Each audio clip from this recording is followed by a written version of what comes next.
delegado Super Barrio, muchas gracias por acompañarnos y te cedo la palabra.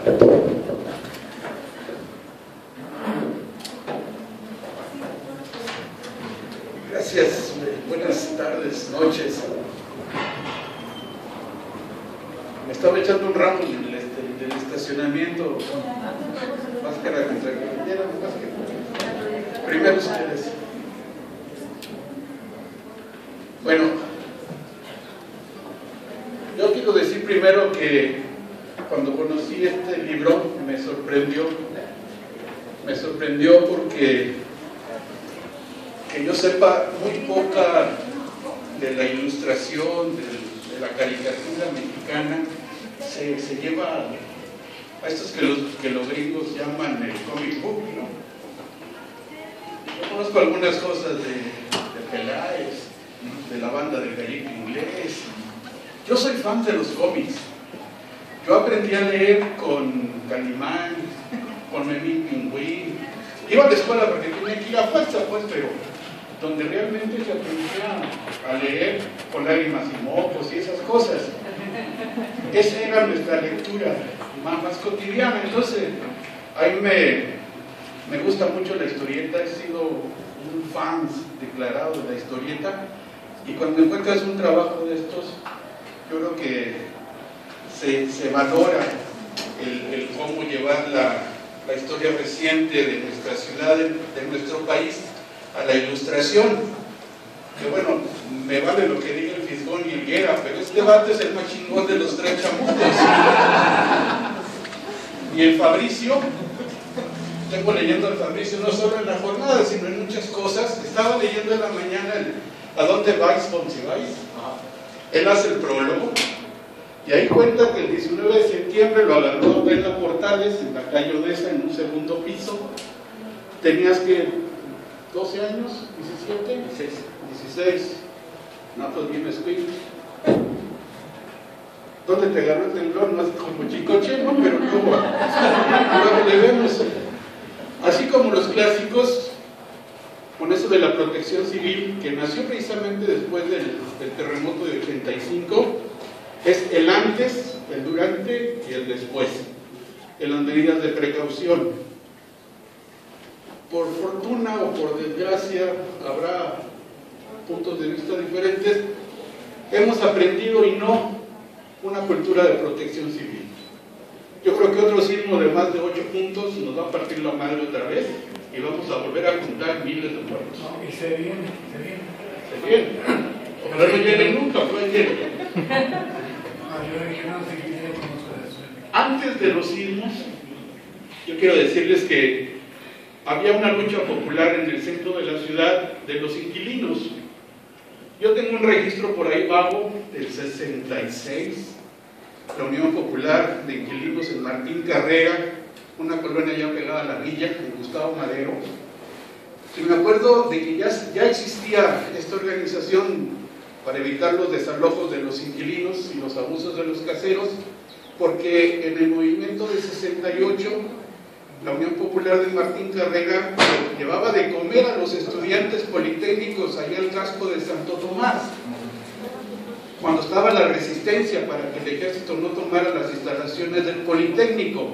Y entonces los vecinos se daban a la tarea de pasar por las casas, por las tiendas, a pedirle a la gente su cooperación, les preparaban comida y luego la llevaban al casco de Santo Tomás a apoyar a los estudiantes politécnicos. Por eso desde los 60 y tantos ya había en el centro de la ciudad una resistencia inquilinaria. Y había organizaciones en la Guerrero, en la Morelos, en el centro, en muchas colonias populares de la ciudad. Por eso, antes del sismo ya había una organización, ya había una presencia social, ya había una lucha popular. Después del sismo, estas organizaciones dan origen a lo que se llamó la Coordinadora Única de Damnificados. Pero ni pensar en un sismo de más de 8 puntos. El reglamento de construcciones estaba calculado para el temblor de 57 y era máximo 7 puntos y cacho, o sea, ni siquiera se pensaba en un sismo de más de 8. Por eso todas las estructuras, todos los cálculos y esta cosa de ingeniería tenía como referencia el 7 punto y cacho. Y hasta después de que nos dieron el madrazo de 8, dije, ay, güey, nos quedamos cortos. Pero fue a partir del sismo del 57, en donde, por cierto, el chiste es que un borracho cuando empieza a temblar va y se pone abajo del ángel de la independencia, y cuando ve que el pinche ángel se le viene encima, empieza a gritar, vuela, mamacita, vuela, vuela. Y no voló. Por cierto, Monsiváis decía que ese ángel se lo robaron. Únicamente dejaron la cabeza, que creo que la estaban exhibiendo por aquí, por República de Chile. Pero todo lo demás, quién sabe, nunca apareció. Bueno, el temblor fue, yo digo, un temblor muy largo. Empezó el 19 de septiembre a las 7:19 y se acabó el 20 de septiembre a las 7 y cacho. Porque todo ese tiempo, esos 2 días prácticamente, pues sí fue más allá de la tragedia, de lo espectacular. Dice Musacchio en uno de sus libros, no sé qué era más urgente, sino salir al rescate de la gente que había quedado atrapada o disfrutar una ciudad destruida de esa que no se ve todos los días. Entonces era más chicón irse a asomar a ver el Regis cómo quedó, o ir corriendo a las vecindades en la Morelos o en la Guerrero o en muchos rumbos de la ciudad donde había colapso de vivienda muy vieja. A mí me agarró por ahí por la calle de Argentina. Yo llevaba a mis hijos a la escuela. La escuela la abrían a las 20 para las 8. Entonces había que llegar a esa hora, dejarlos y irse corriendo a la chamba, ahí en el centro. Pero bueno, después de eso, lo que vino fue mucha participación en los rescates. Era la emergencia. Más allá de ir a ver qué había pasado, de ir con el morbo a que nos ganara, a ver los derrumbes y a ver cómo se daba toda esta situación de la emergencia, participar en los rescates, como bien se relata en el libro, a pico y pala, o a veces sin pico y sin pala, con las manos, haciéndose fuerte unos con otros, haciendo un ejercicio de memoria con las familias para preguntarles quiénes estaban. Porque de repente la familia, bueno, pues deja de tener su convivencia hasta las 6 de la mañana, otros hasta las 7, otros hasta las 8, y a veces se perdía la razón de cuánta gente estaba viviendo ahí, cuántos se quedaron de noche, porque en el rumbo de Tepito el chisme era que ese día, por la mañana, la Policía Aduanal Federal iba a hacer un operativo para decomisar toda la piratería que ellos dicen se vende en Tepito. Y entonces mucha gente salió a estar en las bodegas, a estar en los lugares donde se hacía la actividad comercial, precisamente por el temor de que fueran a llegar los aduanales y fueran a hacer esta actividad de recopilar o de agenciarse de esa mercancía, confiscarla. Aquí el chiste cruel es que muchos de los aduanales estaban hospedados en el Hotel Regis y no alcanzaron a llegar a Tepito.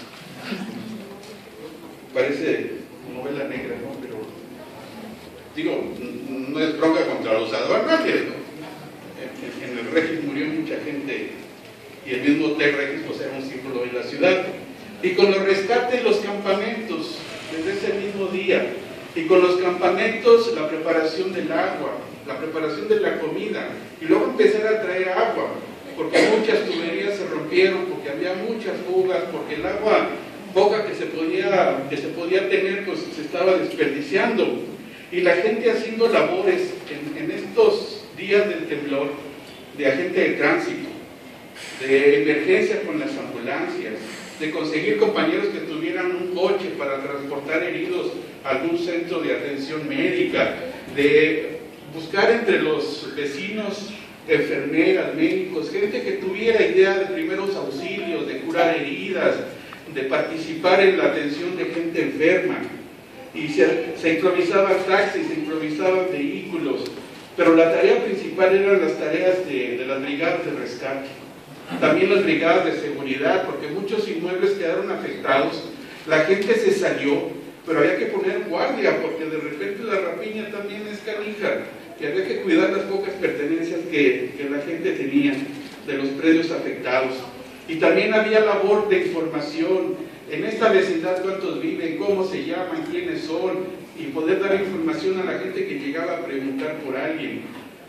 Yo recuerdo que las primeras horas del 20 de septiembre a las 3, 4 de la mañana, haciendo revisiones en las vecindades de Garibaldi con un grupo de arquitectos de la universidad, viendo si los daños que tenían las viviendas, las vecindades, significaban un riesgo para las familias que estaban ahí.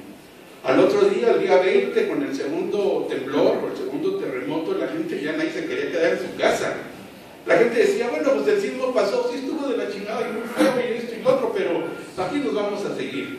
Y cuando llegó el otro, decían, no, ni madre, vámonos a la calle todos, a ocupar los parques, a ocupar las avenidas. Ya no había ninguna seguridad, ninguna confianza y nadie los podía convencer de que se quedaran ahí. Y toda esta lucha de resistencia de los inquilinos, las organizaciones de los damnificados, peleando por la expropiación de las vecindades dañadas. Hicimos una primera marcha a Los Pinos y fue impresionante porque llegamos hasta Los Pinos.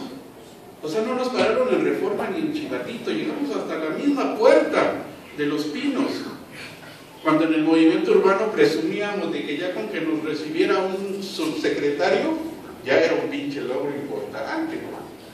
Ya si nos recibía un director, bueno, cuando nos recibía el director del ICONSA, era una gran victoria. Esa vez nos recibió el pinche presidente de la República. Entonces de repente toda la raza se volteaba a ver, ¿y ahora qué le vamos a decir a este señor? Porque las manifestaciones fueron creciendo y fue una primera manifestación espontánea de la glorieta de Peralvillo. Ahí se convocó, pues vamos a pelear porque la ayuda esté llegando realmente, porque no se esté utilizando políticamente la tragedia. ¿Se acuerda que Miguel de la Madrid regresó un avión que ya traía ayuda, que decía no necesitamos ayuda internacional? El primer avión que llegó autorizado por el gobierno federal fue un avión de Cuba y traía sangre, que entonces era uno de las emergencias más importantes para atender a los heridos. Y la expropiación, con la lucha de la Coordinadora Única de Damnificados, con la movilización, con la resistencia de los vecinos a quedarse en el barrio. Porque el gobierno lo primero que vio es, ante la tragedia, ante el desastre, pues vámonos a llevar a todos estos que viven en el centro, pues a Huehuetoca, o a ver a dónde, lo más lejos mejor. Y una de las consignas o de las decisiones fue, aquí me quedo. En la Guerrero, esa consigna se oía bonita, soy de la Guerrero, y aquí me quedo. Entonces, ¿aquí los cabrones? No, porque era el riesgo, o sea, aprovechar esa situación para darle prolongar sus planes urbanos de quitarle la población al centro de la ciudad. Hoy Carlos Slim lo está logrando, pues el cabrón ya es dueño casi de la mitad del centro. Pero bueno, esa es otra historia. Y con la reconstrucción se lograron 70,000 viviendas, con los diferentes programas, con el programa de renovación habitacional, con el programa de fase 2. Con estos programas la gente resistió, la gente se organizó. Y luego nos metieron primero en campamentos con lámina de cartón. Y entonces la lámina de cartón significaba un riesgo muy grande. Entonces, para no andarle jugando al vivo, le prendimos fuego a 2. Y se armó un desmadre. Nos la cambiaron por láminas al otro día. Porque sí era una situación humillante, era una situación desesperante, era una situación de una angustia tal de que la gente en todos esos años de resistencia, de organización, de un fondo que se creó para la reconstrucción de la vivienda, de una serie de recursos internacionales que estaban llegando y que a la gente no llegaban, o llegaban con los logos del PRI. Este señor Enrique Jackson, que era entonces delegado en Cuauhtémoc, aprovechaba para ponerle a las despensas o a las cobijas o a las casas de campaña los logos del PRI, aprovechándose en serio de la tragedia. Bueno, sin ir más lejos, una asamblea de vecinos en Tlatelolco, en la Plaza de las Tres Culturas, como a la semana del 19 de septiembre, llegan unos tipos acá como los Men in Black, ¿no? Lentes oscuros, como eso de las 6 de la tarde, diciéndole a los dirigentes que estaban ahí informando a la gente sobre la situación de la vivienda y esta lucha de los damnificados, que la diputada federal, ¿sí se acuerdan quién era? El Esther Gordillo, del Distrito 2, del PRI, llegó a ofrecerle a los damnificados de Tlatelolco todo su apoyo incondicional. Cuando estos chalanes de la maestra le dijeron a los que estaban dirigiendo que la maestra estaba en la... de ahí no la bajaron. Digo, la señora no estuvo presente, mandó a ver cómo estaban, ¿no? Si querían, y que la señora con todo gusto llegaba, salió corriendo. Desde entonces empezó a dar un pleito entre las organizaciones democráticas de inquilinos de izquierda y el PRI. Y la gente no tuvo dudas al momento de definir que su demanda de reconstrucción, que su demanda de expropiación, que su demanda de lucha se acompañaba más a las organizaciones de la Coordinadora Única de Damnificados que a las organizaciones del PRI. Estábamos, ahora sí que de a tú por tú, en igualdad de condiciones, disputando con el PRI la representación de los predios que habían sido afectados por el terremoto. Nosotros comentábamos, o sea, en esas condiciones de iguales ya se chingaron, es cuestión de tiempo, porque hubo una reflexión en eso que han llamado el terremoto social, el terremoto político, que también tiene momentos como la lucha de los estudiantes del CEU, como una victoria que tiene el Sindicato Mexicano de Electricistas cuando gana su contrato colectivo de trabajo, y que después se da en el terremoto electoral de 88, donde estas fuerzas sociales juegan un papel importante en el triunfo de Cárdenas en la ciudad y en el triunfo de Muñoz Ledo y en el triunfo de Ifigenia Martínez como senadoras. No le dimos en toda la madre porque de ahí para abajo los partidos ya no se quisieron unificar. Para diputados federales, para diputados locales, que era la primera, la primera vez que se elegía para la Asamblea Legislativa. Pero ahí ya no hubo candidatos comunes, ya cada partido fue por su cuenta y esa fue la friega que nos pusieron. Pero Muñoz Ledo y Ifigenia sí iban en la misma fórmula, apoyados por todos los partidos. De aquella tragedia y de aquel momento, para terminar, nos ha quedado la herencia, nos ha quedado el acto ritual y nos ha quedado también la convicción de pensar en la ciudad, de pensarla para adelante, de pensarla en su esplendor, en sus problemas, en su participación. Esto que Monsiváis ha llamado, que de ahí surge una sociedad civil, pero una sociedad propositiva, una sociedad en marcha, una sociedad que sale a disputarle al gobierno la ciudad. De aquel 85 al 97 que les mandamos la ciudad pasaron 12 años en los que se fue generando toda una lucha, todo un reclamo cada vez más articulado y cada vez con mayor firmeza. En 96 logramos que el PRI reconociera por primera vez que se iba a elegir al jefe de gobierno de la ciudad, y en el 97 nos los chingamos. Y en cada que nos la han puesto, bueno, ahorita ya con este señor procurador ya no sé ni...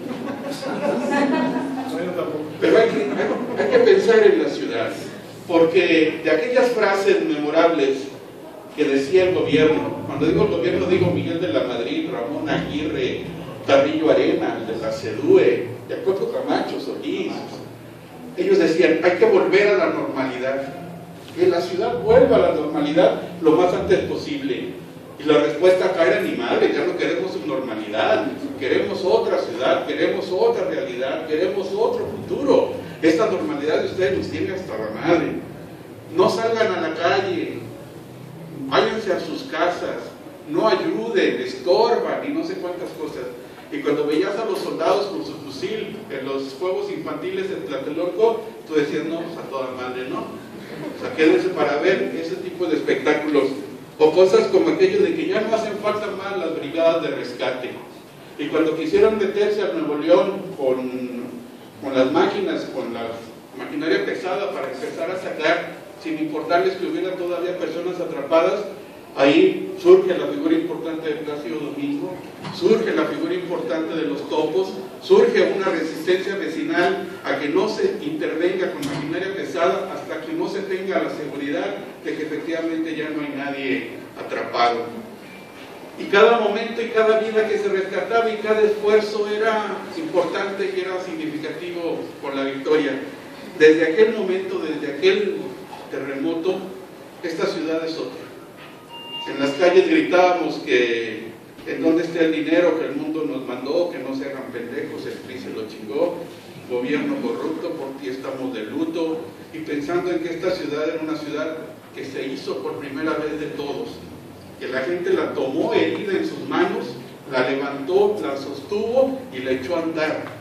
Es el resultado de la ciudad que tenemos hoy. Todavía falta mucho por hacer, faltan muchas victorias por ganar, pero aquel parteaguas, aquel momento del 19 de septiembre es tan emblemático, tan histórico, que tenemos que mantenerlo siempre en la reflexión, y este trabajo de Fabricio y de José Hernández nos ayudan a estar manteniendo viva esa experiencia, ese aprendizaje y esa lección que tenemos que reproducir en las generaciones que no la vivieron, pero que están hoy con nosotros también luchando y construyendo por esta ciudad. Gracias.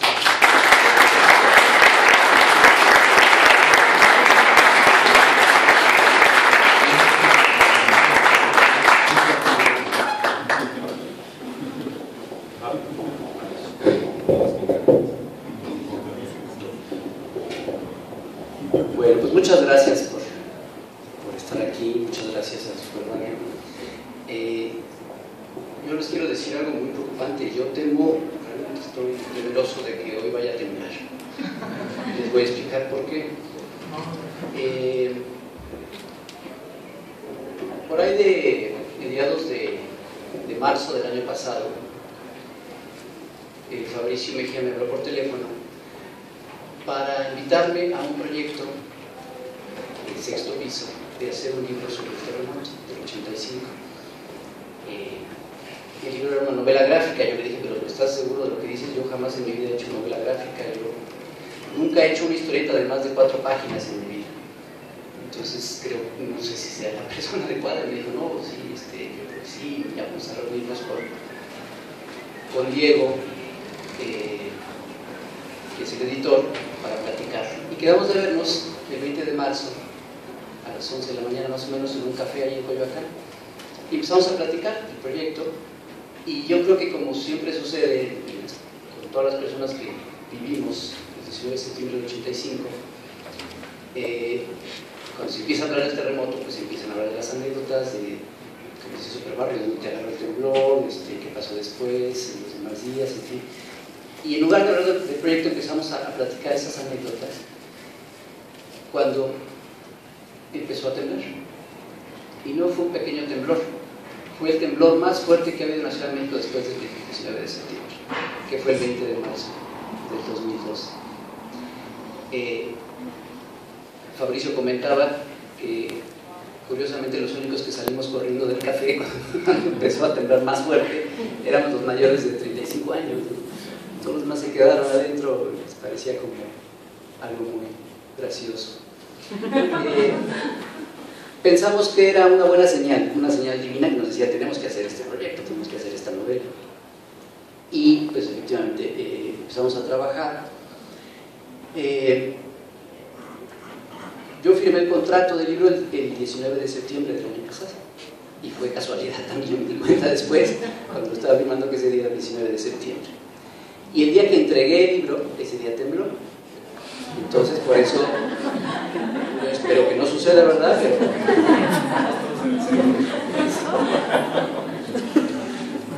Y quiero agradecerle a Diego Rabasa y a Fabricio Mejía que me han invitado a este proyecto, sobre todo a Fabricio, porque agradecer que sea tan irresponsable, tan inconsciente, como para haber permitido que yo le metiera mano a su texto. Me dejó total libertad de hacer lo que quisiera, y ya después vimos que no fue muy buena idea, porque hubo ahí varias cosas raras, pero sí, efectivamente fue un proyecto que yo personalmente me dio mucho gusto realizar. Lo sufrí mucho realmente.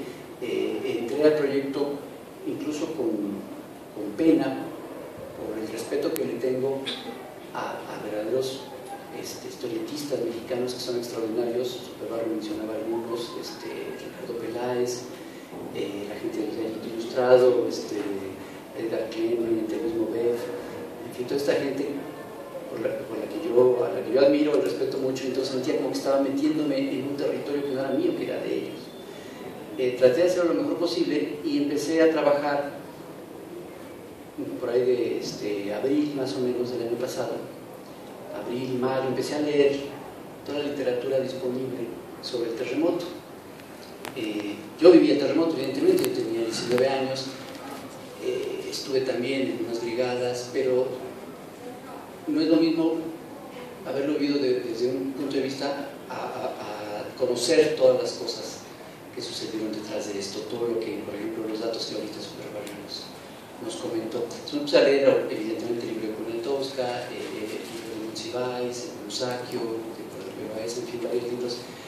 Cuando estaba leyendo el de Carlos Monsiváis, era justo en mayo del año pasado, poquito después, de fines de mayo, principios de junio, cuando estaban en la calle las manifestaciones del Yo Soy 132, cuando los estudiantes de la Ibero corrieron a Peña Nieto de su escuela gritándole asesino, y cuando los jóvenes estaban organizando para repudiar a un candidato presidencial. Entonces, yo estaba leyendo en el libro de Monsiváis, cuando Monsiváis hablaba de la sociedad civil tomando control de la ciudad y sustituyendo a los poderes. Yo creo que la única vez en que se agradece que haya un poder fáctico es cuando la sociedad es la que es ese poder fáctico. Cuando estaba leyendo esto me daba cuenta que era casi una copia de lo que estaba sucediendo en ese momento de lo que había sucedido en 1985. Son estos momentos en los que suceden temblores, a veces muy grandes, a veces más pequeños, que hacen que la sociedad se mueva. Y yo espero que no necesitemos un terremoto, como se está anunciando. Yo espero que no necesitemos que suceda un terremoto como el del 85, que haya más temblores como los de Yo Soy 132, para que la sociedad no olvide nunca de la importancia de organizarse.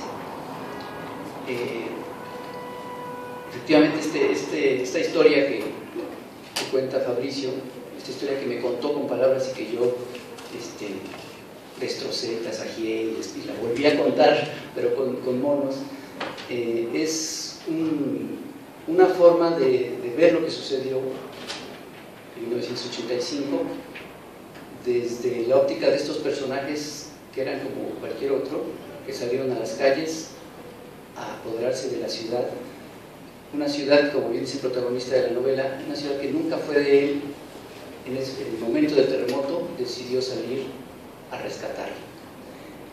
Es pues una historia que nosotros presentamos como parte de este intento de preservar la memoria social, la memoria histórica, la memoria política, la memoria cotidiana. Pues ojalá les guste. Lo hicimos con mucho cariño. Gracias.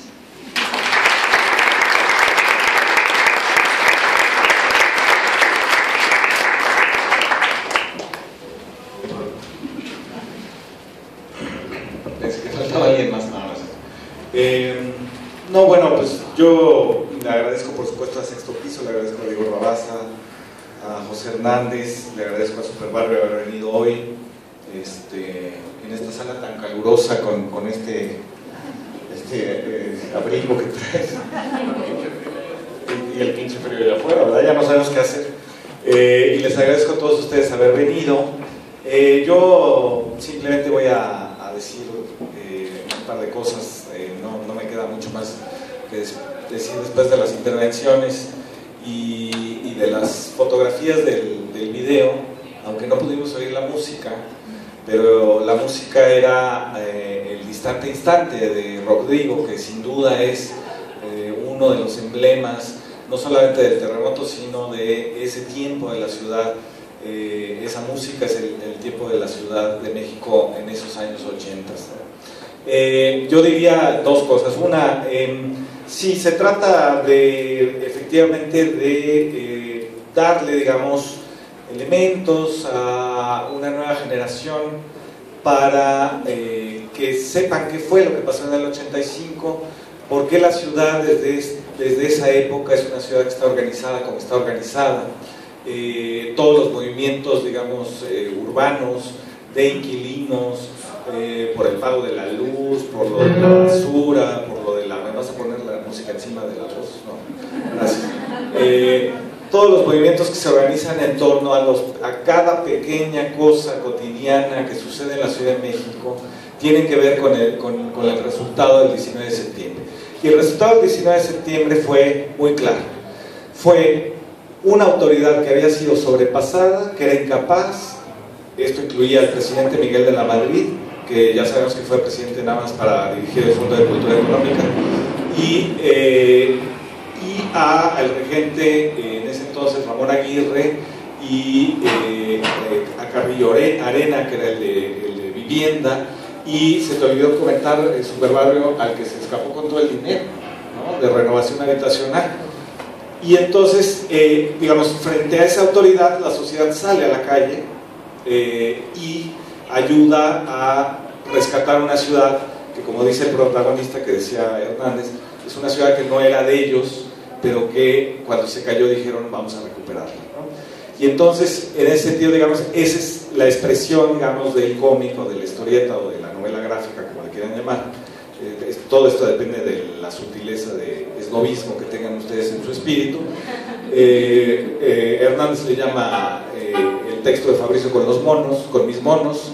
Yo estoy de acuerdo con eso. Y, digamos, ese es el primer planteamiento, digamos, una memoria para la nueva generación sobre ese momento, sin el cual nos explica lo que pasó después en la Ciudad de México, que fue finalmente el logro del voto por el alcalde, que ahora, digamos, lo que seguiría sería, después siguió, digamos, el voto por los delegados, que tardó también un rato, y después será, digamos, ser un estado normal, el estado 32 de la federación.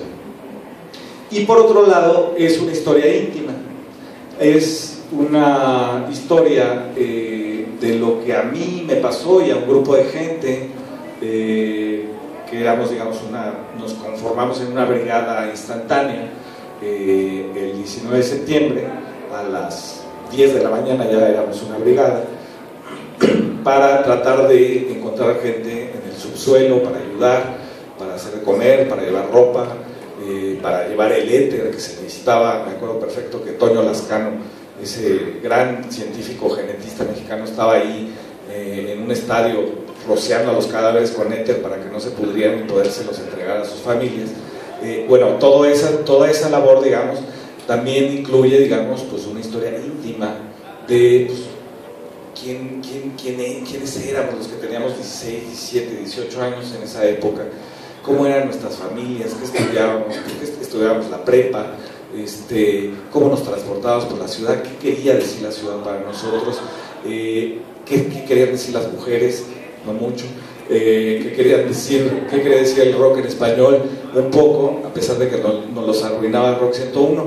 Y entonces, digamos que una parte, digamos, íntima, que es donde confluyen las dos historias, digamos, donde un muchacho de 16, 17 años se topa, digamos, que vive en una ciudad que está en una emergencia, y se topa en un momento que es histórico, pero que en ese momento no parece histórico, parece urgente, ¿no? Y entonces esa es, digamos, la historia que tratamos de contar el monero Hernández y yo a través de esta historieta, y ese es, digamos, el desenlace o el resultado que ustedes verán en las páginas del Sexto Piso. Nada más una cosa última, que es que efectivamente lo que dijo el monero Hernández sobre que tembló el día que lo acordamos, que él firmó el contrato el 19 de septiembre y que volvió a temblar el día que lo entregaste, es cierto, no está mintiendo, yo lo puedo verificar, es cierto, son las fechas, y eso quiere decir, digamos, que una cosa muy sencilla, que es que todavía traemos, digamos, el terremoto en la cabeza, ¿no? Que todavía traemos la idea, digamos, de que se puede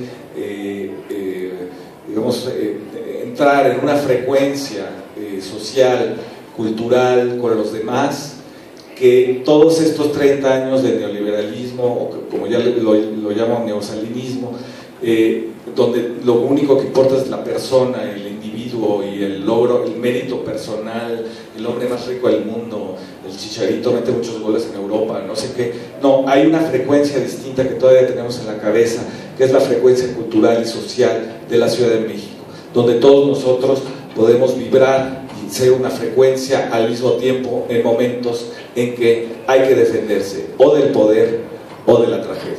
Muchas gracias.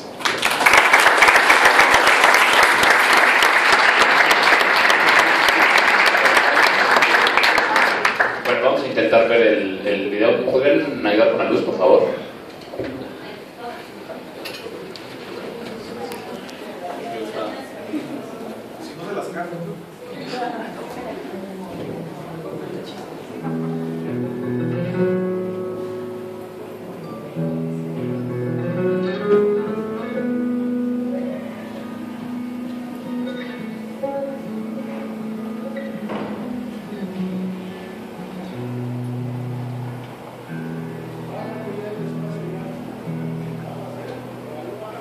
Si volviera el amor, si tuviera un hermano, un amigo, un sueño en la mano, moriría ese dolor de buscar el calor en el cruel laberinto de este vaso de alcohol, de estas calles sin sol. Si tuviera ilusiones, si existieran razones, locuras, mentiras, pasiones, no habría necesidad de pasarme por horas bebiendo cantimploras de esta gris soledad, de esta eterna ansiedad. Si pudiera borrarme esos viejos recuerdos que como viles cuervos arrancan ya mis ojos, dejando mis despojos entre historias y dientes igual de indiferentes al amor y a las gentes. Si me hubieras quedado, si me hubieras pedido que quemara el sonido de ese viejo pasado, no estaría aquí metido ahogando mis entrañas, arañando el olvido, bien confuso y perdido. Donde tenga la suerte de encontrarme la muerte, yo le voy a ofrecer todo el tiempo vivido y este vaso henchido por un distante instante. De olvido. Si pudiera borrarme esos viejos recuerdos que como viles cuervos arrancan ya mis ojos, dejando mis despojos entre historias y dientes igual de indiferentes al amor y a las gentes. Si volviera el amor, si tuviera un hermano, un amigo, un sueño en la mano, moriría ese dolor de buscar el calor en el cruel laberinto de este vaso de alcohol, de estas calles sin sol.